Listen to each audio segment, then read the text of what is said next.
L'idée étant de se renouveler, de renouveler le public aussi, toujours avec une part très importante au monde de l'enfance. C'est ainsi que dans le premier concert, le titre était de l'enfance, du monde de l'enfance à la science-fiction de Jules Verne. Il fallait que je trouve le moyen de une alchimie entre la musique contemporaine de Florentine Mulsan.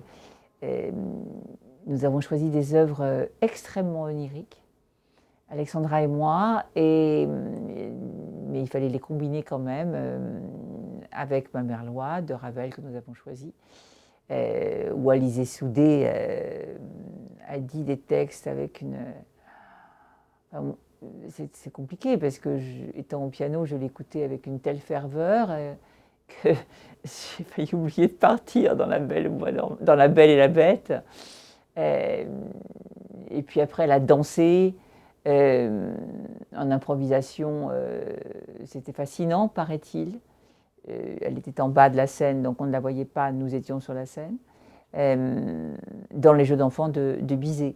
Mais le fait d'avoir intercalé les œuvres de Florentine Mulsan avec ces deux œuvres, et on avait un silence œcuménique dans la salle, avec des enfants vraiment de 4 à 8 ans. Enfin, c'est beaucoup de Chinois, majoritairement. Donc une grande réussite dans ce concert. Qui était, oui, très pensé certes, mais osé, toujours très osé. Alors le deuxième concert était moins osé, plus traditionnel, avec une voix de diva, mais j'en pas beaucoup le mot bouleversé, mais je ne peux aller que vers des artistes qui émotionnellement s'engagent tellement que le public est totalement conquis. C'est très très fort. La grande Catherine Manandassa, accompagnée par le Quatuor Abeille Noire, qui était un véritable écrin aux œuvres qu'elle a chantées, les plus connues du répertoire du bel canto.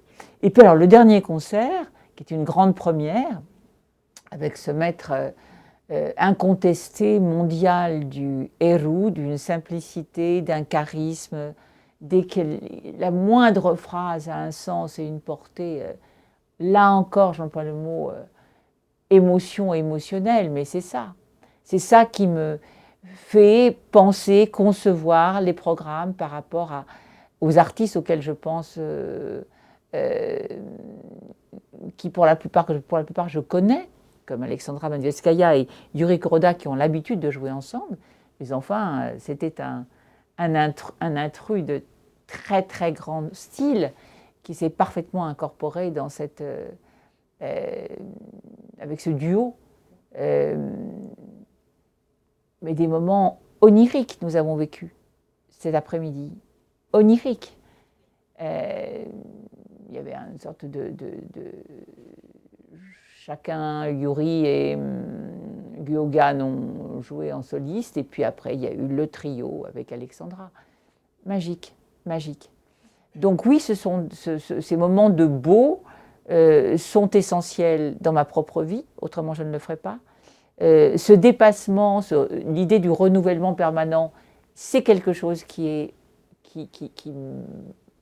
m'apporte une énergie sans cesse renouvelée. Et puis, la conscience, comme je l'ai dit à la fin, où j'ai remercié, j'espère, tout le monde, sans oublier personne, il n'y a pas tant de gens que cela qui m'ont fait confiance, en dehors de la salle colonne jusqu'à présent. Et Sylvie Carinco, que je tiens à remercier personnellement et du fond de mon cœur, pour sa confiance. Et son partenariat, on peut parler de partenariat réel, tout simplement parce que nous vivons dans un monde de malades mentaux qui nous dirigent, nous sommes contraints d'évoluer dans ce monde que je n'aime pas, et que seule la fusion de tous ces styles, de tous ces instruments, le héros a 1000 ans, de tous ces instruments ancestraux qui appartiennent, comme je l'ai dit, au patrimoine inaliénable des peuples, Et réunir ces instruments occidentaux, ces artistes d'exception, toutes ces aventures humaines qui s'entrecroisent, qui se relient, qui s'imbriquent, mais c'est, me semble-t-il, en tout cas je suis convaincue de ça, une des armes pacifistes contre la violence, l'intolérance, la ségrégation sous toutes ses formes. Voilà. Et particulièrement, c'est un pont susceptible de relier les causes les plus improbables au-dessus des fossés creusés par l'arbitraire. C'est mon langage non politique, mais moi, c'est un bonheur de me réveiller vivante tous les matins quand j'entends les informations le soir. Voilà. Être en forme, pouvoir concevoir, élaborer des programmes et toutes ces alchimies, ah oui, je ne crois pas qu'il existe, en dehors du fait d'être sur la scène, pour moi, un plus grand bonheur.